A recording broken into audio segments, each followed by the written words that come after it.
통해서 직분받는 자의 자세가 어떠해야 하는지, 봉사하는 자의 자세가 어떠해야 하는지를 함께 상고할 것입니다. 여러 가지 이야기를 하고 있지만 특별히 세 가지를 추려서 여러분들과 함께 집중하여 말씀 나누고자 합니다. 첫째는 자원함으로 섬겨라입니다. 그리고 두 번째는 봉사할 때에 겸손하게 섬겨라입니다. 세 번째는 모든 염려를 주님께 맡기라입니다. 첫째, 자원함으로 양무리를 섬겨야 합니다. 한번 따라해 보세요. 자원하는 마음으로 영혼을 섬기자. 2절 말씀 보겠습니다. 2절 같이 읽겠습니다. 시작. 너희 중에, 잠깐요, 화면 뜨면 같이 읽죠. 떴어요? 시작.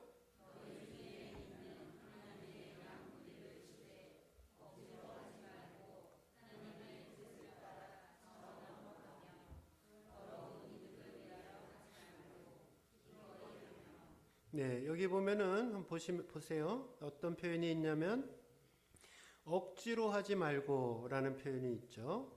그리고 또 뒤에 보면 자원함으로 하며 라는 표현도 있고, 또 맨 뒤에도 보면 기꺼이 하며 라는 표현이 있습니다. 공히 이 말들은 하나님의 일을 할 때에 자원하는 마음으로 하나님의 일을 해야 한다라는 말씀입니다. 이 이야기는 내 마음속에 자원하는 마음이 없을 때에는 하나님의 일을 하지 않아도 돼 라는 그런 뜻이 아닙니다. 하나님의 일을 할 때에는 능동적이고 적극적으로 하나님의 일을 감당해야 한다라는 말씀이죠. 늘 자원하는 마음으로, 기쁜 마음으로 하나님의 일을 할 수 있도록 나 자신의 믿음을 돌아보아야 한다라는 말씀입니다. 여기 2절 상반절에 있는 말씀을 한번 좀 주목해 볼게요. 너희 중에 있는 하나님의 양 무리를 치되라고 하는 말이 있어요. 이 말씀은 우리의 봉사와 우리의 섬김과 초점이 어디에 맞추어져야 하는가를 분명하게 이야기하고 있습니다. 그러니까 자원하여 봉사를 해야 되는데, 자원하여 섬겨야 되는데 무엇을 위해서 섬기는 건가요? 하나님의 양 무리를 위해서. 그러니까 우리의 모든 봉사와 섬김의 초점은 어디에 있냐면은 사람의 영혼에 초점이 맞추어져야 하는 것입니다. 흔히들 하나님께 봉사를 하고 교회를 위해 섬긴다라고 하면 우리는 우리의 머릿속에 가장 많이 들어가는 것은 뭐냐면은 교회에 일을 하는 그것을 내가 하나님을 섬기고 봉사하는 것이다 라고 생각을 해요. 틀린 말이 아니지만 그것이 전부가 아니고 그 교회에 봉사를 하는 것, 소위 말하는 교회의 일봉사를 하는 것보다 더 중요한 것이 있는데, 그것은 뭐냐면은 영혼을 위한 봉사가 되어야 한다라는 겁니다. 우리가 어떤 일을 하든지 간에 우리의 초점은 하나님의 양무리, 그 영혼의 초점이 맞추어져 있어야 합니다. 제가 지금은 우리가 주일날 기도회를 오늘까지 하기 때문에 목장 모임을 하지 않습니다. 여러분, 목장 모임을 하는 가장 큰 이유는 무엇이 있을까요? 내가 교회에서 하고 있는 모든 섬김과 봉사의 가장 으뜸이 무엇이냐면 영혼을 돌보고 섬기는 그 일이 우리의 봉사에 초점이 맞추어져야 하기 때문에 그것을 강조하는 것이고 될 때까지 하는 것입니다. 그러니까 목자와 또 목원들이 서로의 삶을 사랑으로 함께 나누고 돌아보고 선행을 격려하고 믿음을 격려하고 서로 세워주고 연약한 자들이 있으면 더욱더 힘을 내어서 돌보고 하는 이러한 사랑의 관계 속에서 하나님은 우리의 섬김을 받으시는 것이고 우리의 봉사가 빛이 날 수 있는 것입니다. 이제 한두 주 더 지나고 이제 목장을 다시 시작을 할 겁니다. 내가 목자로서의 직분을 갖고 있든 아니면은 목원으로서의 신분을 갖고 있든 교회는 사람을 돌보는 곳이구나. 나 아닌 다른 사람들의 영혼을 돌보는 것이 교회이구나. 그것을 깊이 인식하고 서로의 삶을 마음을 다해 품고 서로의 어려움들을 함께 나누고 기쁨을 함께 나누어서 기쁨은 배가 되어지고 슬픔은 줄어드는 그러한 사랑의 멋진 관계들이 우리의 목장 속에서 아름답게 일어날 수 있기를 주님의 이름으로 축원드립니다.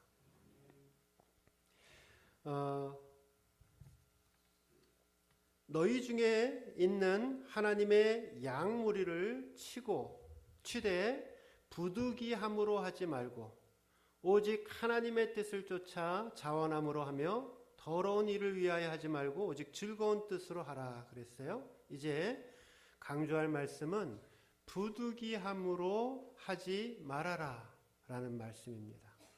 그리고 자원하는 마음으로 하나님의 양무리를 치라 라는 것이죠. 즐거운 마음으로 하나님의 양무리를 섬겨라 라는 말씀입니다.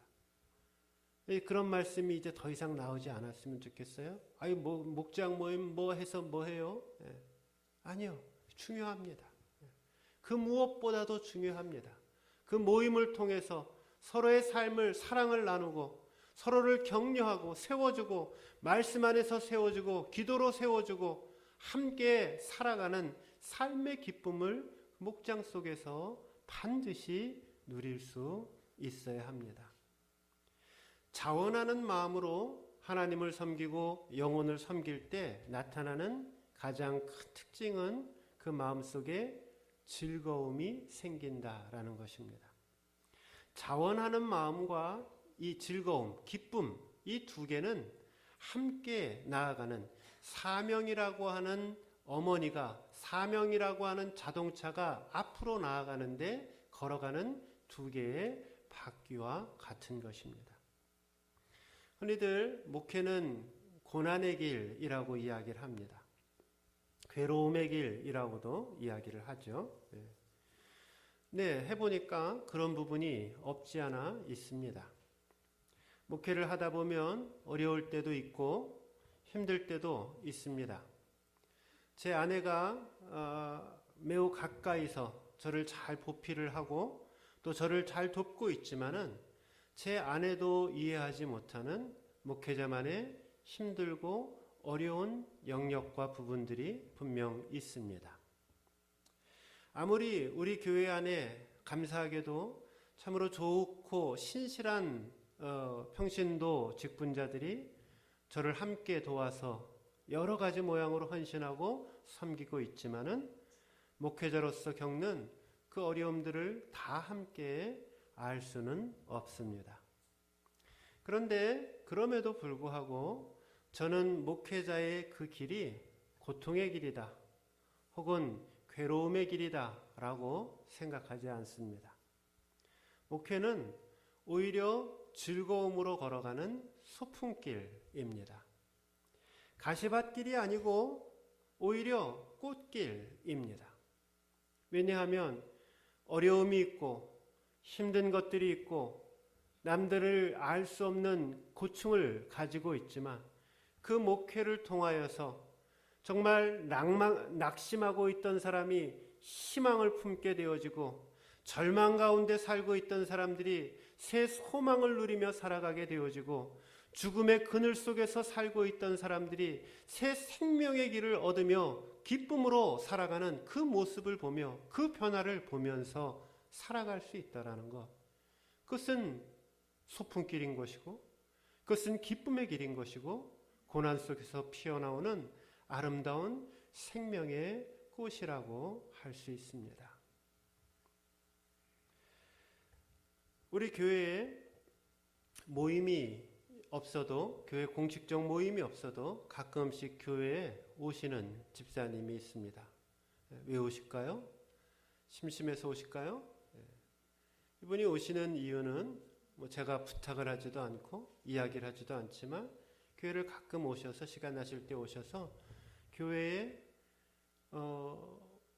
불편한 것이 없는가, 교회에 떨어진 곳은 없는가, 교회에 좀 고쳐야 될 것은 없는가, 이런 걸 보면서 시간이 되면 오셔서 설선하여서 자원하여서 그렇게 고치고 우렁각시처럼 고쳐놓고, 그러고는 고쳐놨다고 얘기도 하지 않아요.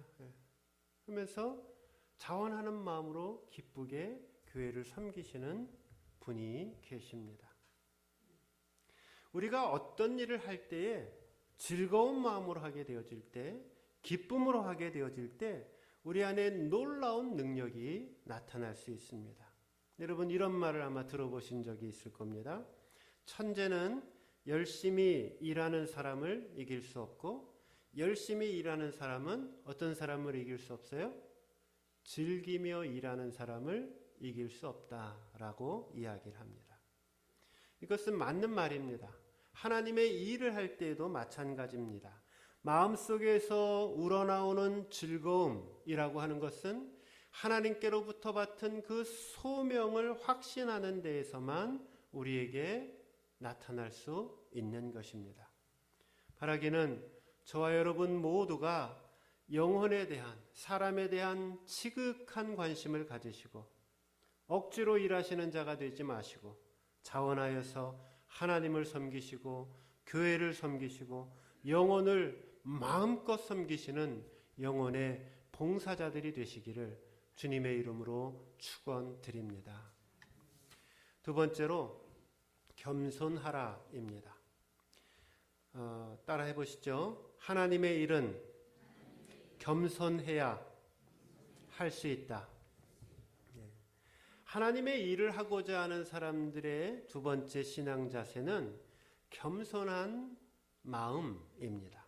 3절 말씀 보세요. 3절 같이 읽겠습니다. 시작. 맡은 자들에게 주장하는 자세를 하지 말고 양 무리의 본이 되라. 여기 먼저 뒤에 나와 있는 봉사자들은 양 무리의 본이 되라 라는 말씀을 먼저 잠깐 생각해 봅니다. 교회 봉사자들은 양 무리의 본이 되어야 합니다. 여기 본이 되다, 듀포스라고 하는 말인데요. 이것은 주물에다가 주물을 만들어 놓고 거기에 똑같은 물건을 뽑아내는 그런 것을 가리킬 때 듀포스라고 이야기를 합니다. 여러분, 이제 겨울이 되어지면 그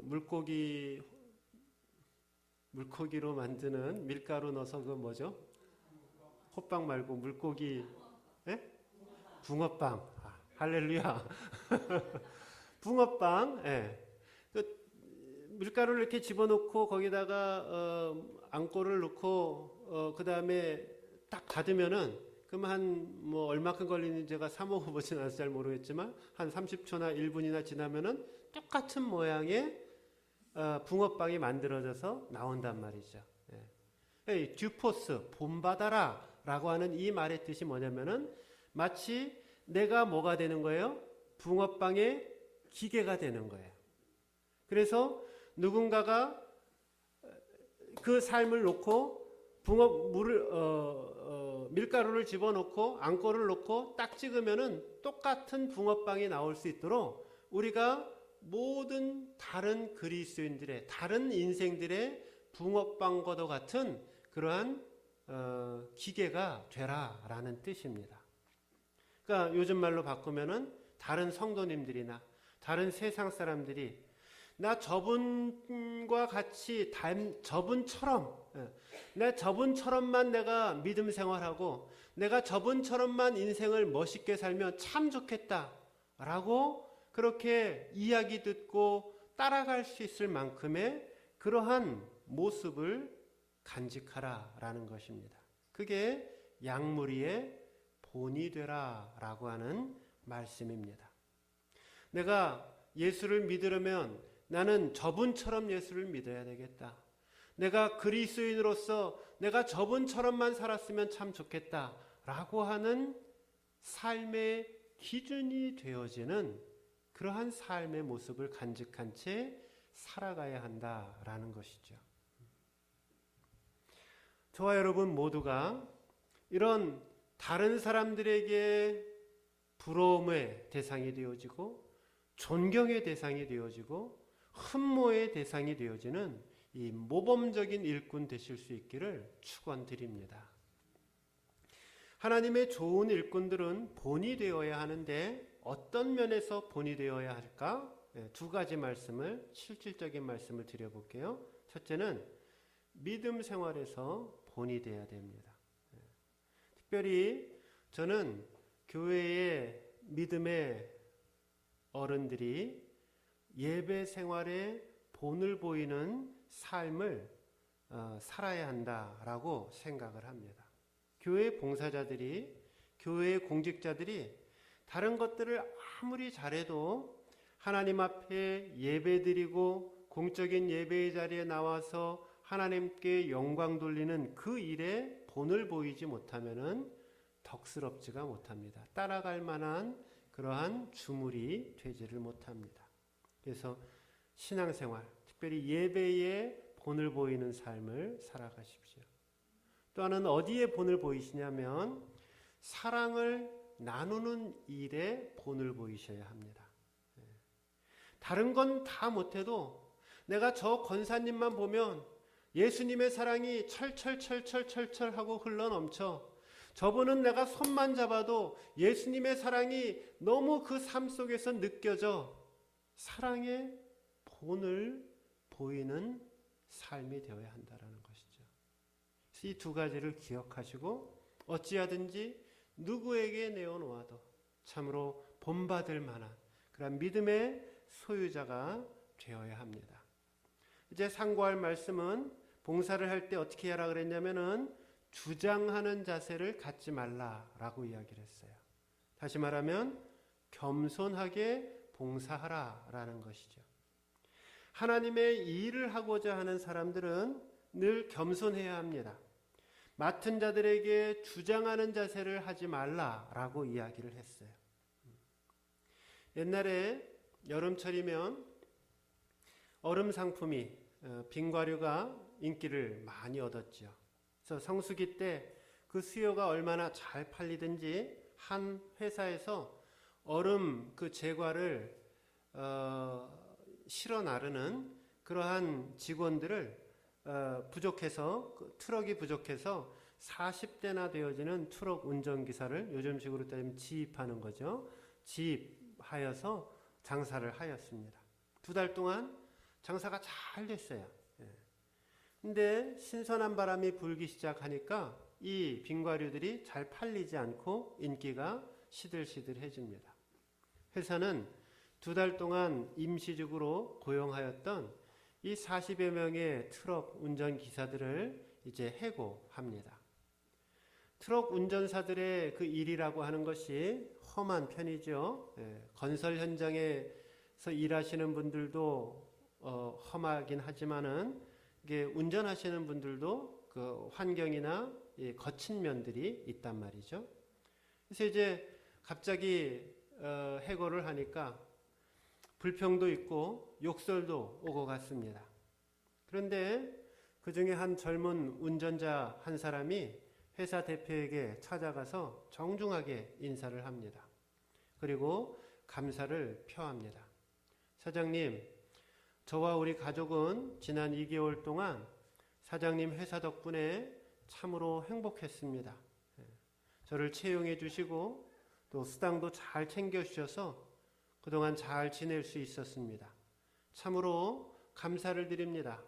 다음에 혹시 회사의 운송 업무에 쓰실 일이 생기시거든 기억해 주시고 다시 불러주시면 제가 열심히 일하겠습니다. 라고 그렇게 이야기를 합니다. 안녕히 계십시오. 떠나갑니다. 이 운전기사의 그 겸손한 언행과 태도에 감동을 받은 이 사장은 정말 다음에 자리가 생기면은 내가 기억해뒀다가 당신을 쓰겠다라고 인사치레를 합니다. 그리고 나서 3개월이 지났습니다. 운송부에 정식 직원의 결혼이 생겨서 사장이 사람을 뽑아서 새로 써야 되는데 3개월 전에 그 잠시 잠깐 왔던 그 젊은이 이름도 모르고 얼굴도 기억이 잘 안 나고 주소도 몰랐습니다. 그래서 광고를 내기를 지난 여름에 임시직으로 일했던 운전기사들 중에서 정규 직원 채용을 원하는 사람들을 뽑습니다. 라고 채용 광고를 냅니다. 그래서 여름에 일했던 그 40여 명의 트럭 운전사들이 대부분 면접시험을 보러 왔습니다. 물론 이 젊은이도 광고를 보고 그 회사로 찾아왔습니다. 근데 이미 면접을 보기 이전에 이 사장의 마음속에는 내가 누구를 뽑고 누구와 함께 일할지를 결정하고 그렇게 면접에 임하게 됐던 것이죠. 뽑히고 그 회사에서 정식 직원이 되어서 일하기 시작을 했습니다.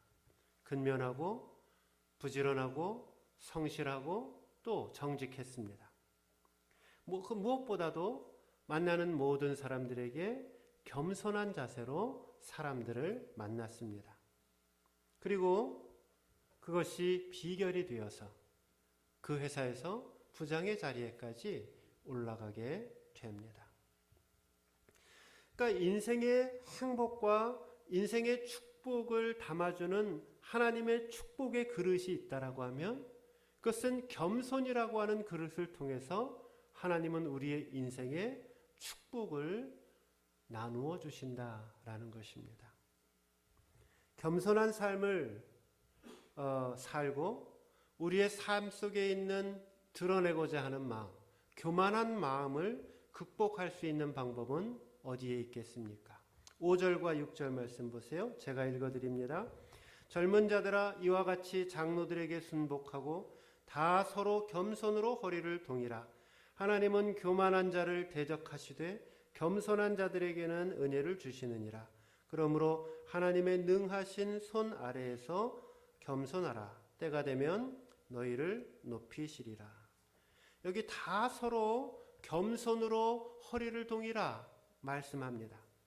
교만한 자를 대적하시고 겸손한 자들에게 은혜를 주시겠다라고 말씀하십니다. 그리고 여기 표현해 보면 하나님의 능하신 손 아래에서 겸손하라 라고 말씀을 하십니다. 여기 제가 주목할 표현은 겸손을 할 때 어떻게 겸손하라고요? 하나님의 능하신 손 아래에서 겸손하라 라고 말씀하고 있습니다. 무슨 말일까요? 어떻게 우리는 겸손한 삶을 살 수 있을까? 하나님의 능하신 손을 의지하고 그 능하신 손 아래에 머물게 되어질 때 겸손의 삶을 살 수 있다라는 것입니다. 여러분 한번 생각해 보세요. 언제 겸손하기가 힘듭니까?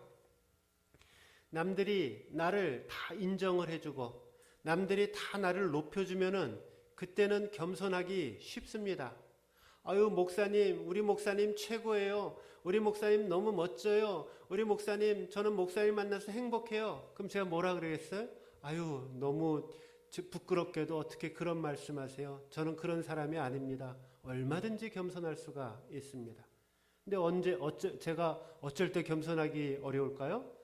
아유 목사님은 왜 맨날 목회를 그렇게 하세요? 목사님 설교가 도대체 그게 뭐예요? 목사님 왜 그렇게 신방을 하지 않으세요? 하고 깎아나리고 자신을 낮춘다라고 생각되어졌을 때 제 마음이 아유 그렇죠. 제가 참 부족해서 그래요. 이해해 주시고 사랑해 주세요. 이럴까요? 물론 이제 제 인격은 그럴 거예요. 제 속마음은 어떻게 될까요? 내가 이렇게 열심히 했는데 이것도 못 알아주고 하고 내가 부당한 대우를 받았다라고 생각을 했을 때, 내가 부당한 평가를 받았다라고 생각했을 때 우리는 더 겸손하기가 어렵다라는 것입니다. 그렇겠죠? 내가 노 목사님 아이고 목사님 참 우리가 사례비도 많이 드리지 못하고 참 힘든 상황 속에서 열심히 참 성실하게 일을 잘 감당해 주시고 제 목회를 도와주셔서 고맙습니다. 제가 개인적으로도 그렇게 얘기를 하고, 또 여러분들 앞에서 이렇게 하면은 목사님, 노 목사님 어떻게 하겠어요? 아유 목사님, 저는 오 목사님, 노 목사님과 함께 있는 것만으로도 저는 영광입니다. 이러고 다니신단 말이에요 지금. 그런데 만약에 도대체 이게 뭐 내 마음을 도대체 알고나 있는 거야? 도대체 뭐 손발이 맞아야 해먹지 하고 맨날 낮춰요. 그럼 어떻게 되겠어요?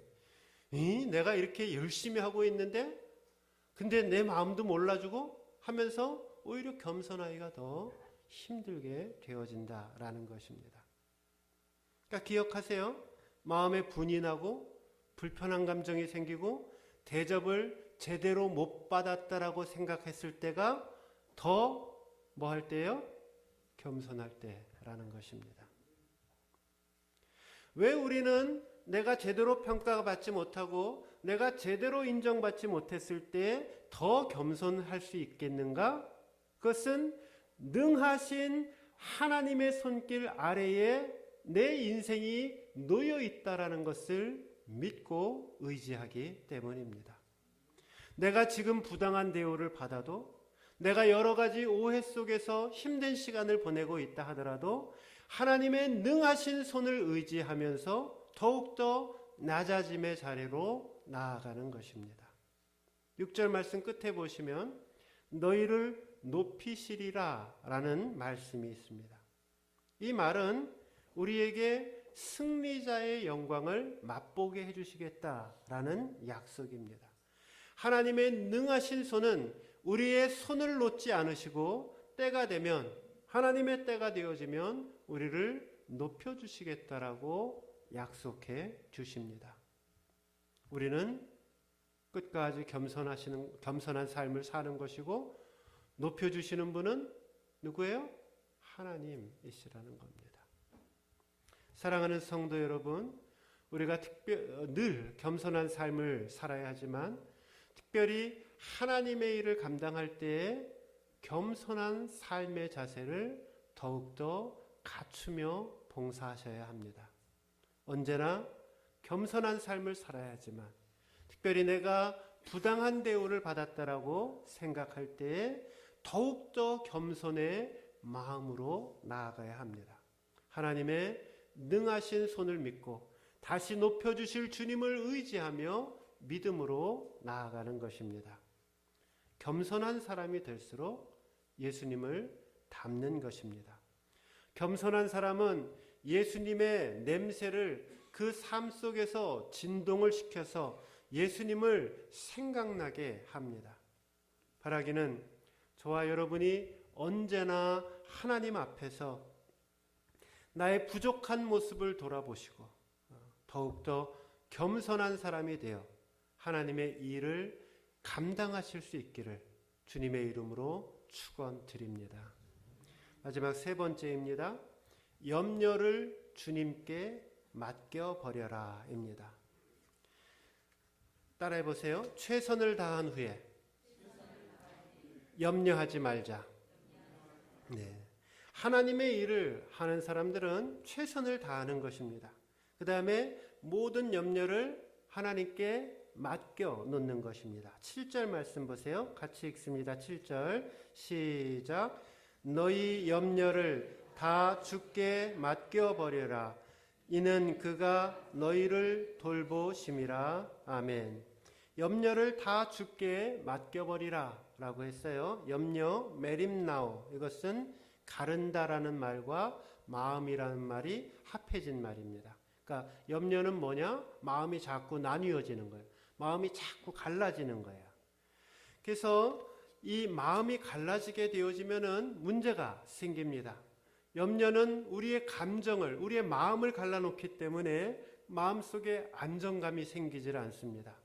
염려는 우리의 생각을, 이해력을 갈라놓기 때문에 앞으로 나아가는 데 있어서, 일을 진행하는 데 있어서 확신이 없습니다.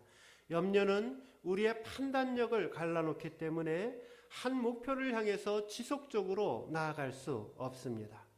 오늘 베드로는 우리가 최선을 다한 후에 너희 염려를 다 주께 맡겨버리라 라고 말씀합니다. 어떻게 맡겨요? 다 주님께 맡겨버리는 것입니다. 여기 맡긴다, 메레이, 던진다 라는 뜻입니다.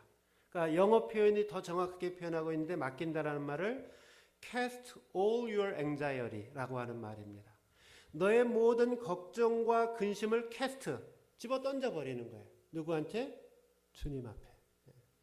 최선을 다하고 열심히 노력하고 내가 하나님 앞에 내 삶의 모든 것들을 다 드리고 헌신하고 최선을 다한 후에 하나님의 일을 하나님께 온전히 맡겨버리는 삶의 자세가 필요하다라는 것입니다.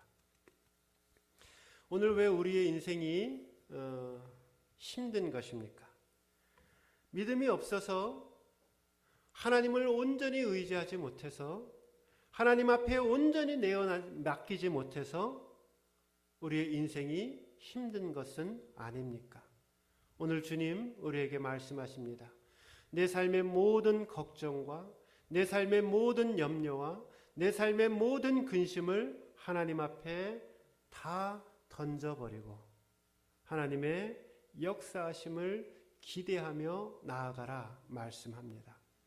염려가 우리 인생을 바꾸어가는 것 하나도 없습니다. 오히려 그 염려는 우리의 인생을 병들게 합니다. 내 인생의 모든 삶의 최선들을 다한 후에 주님, 나를 사랑하신 것 내가 압니다. 주님, 나를 붙들고 계시는 것 제가 압니다. 하나님 앞에 주님, 내가 이렇게 최선을 다해서 주님 앞에 나왔사오매 나를 긍휼히 여겨주시고 은혜를 베풀어 주시고 주님께 모든 염려들을 맡깁니다 라는 믿음이 필요합니다. 왜 우리 인생의 그 무거운 짐들과 염려를 예수님 앞에 내어 맡기는 것입니까? 그것은 예수님께서 우리의 인생을 돌보시겠다라고 약속해 주시기 때문입니다. 너희 염려를 다 주께 맡겨버려라.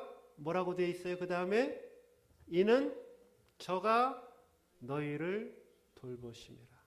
우리 주님은 우리 인생을 돌보시고 우리 믿음의 공동체를 돌보시고 하나님의 거룩한 역사를 이루어 가실 줄로 믿습니다. 저는 오늘 세 가지 말씀을 드렸습니다. 하나님의 일을 할 때 어떻게 해요? 자원해요. 제가 억지로 하는 사람을 잘 시키지도 않지만 자원하는 마음으로 봉사를 하셔야 됩니다. 웬만하면 제가 말씀도 잘 드리지 않지만 웬만하면 순종하시고 네, 제가 기쁨으로 감당하겠습니다. 순종하면서 자원하면서 봉사하실 수 있기를 바랍니다. 그리고 겸손함으로 봉사하라라고 얘기를 했습니다. 그래서 교회를 열심히 봉사했는데 목사가 높임을 받고 장로가 높임을 받고 성도가 높임을 받으면 하나님은 언제 영광을 받으시겠습니까? 겸손하게 하나님의 영광을 위해서 우리가 정말 보이지 않는 곳에서 주님의 영광을 위하여 쓰임받는 인생이 되어야 합니다. 최선을 다하고 이번 주일 금요일날 기도하는데 주님, 요즘 교회가 제가 설명을 드렸듯이 여러 가지 어려움들이 있고 큰 문제는 아니라고 말씀을 드렸어요. 우리가 한 마음으로 순종하고 한 뜻으로 뭉쳐서 기도하고 헌신하면 해결해 나아갈 수 있는 작은 문제들입니다. 근데 이제 기도하면서 하나님, 우리 이 사랑동산교회 하나님이 세우신 교회 아닙니까? 하나님이 지키시는 교회 아닙니까? 하나님이 이끌어 가시는 교회 아닙니까? 주님 앞에 우리 사랑동산교회 모든 것들을 내어 맡깁니다. 기도가 나오더라고요. 최선을 다하고 내 인생과 우리 믿음의 공동체를 주님 앞에 올려 드릴 수 있어야 합니다. 바라기는 오늘 주신 이 하나님의 말씀을 가슴에 잘 받으셔서 오늘 제가 좋은 목회자가 되고 또 여러분들이 좋은 직분자가 되어지고 그래서 하나님 앞에 하나님의 마음을 흡족하게 해드릴 수 있는 좋은 직분자가 되기를 새롭게 결심하시고 하나님의 마음을 시원케 해드리는, 흡족하게 해드리는 교회와 성도 될 수 있기를 주님의 이름으로 축원드립니다. 기도하겠습니다. 시간 우리 잠깐 기도할 때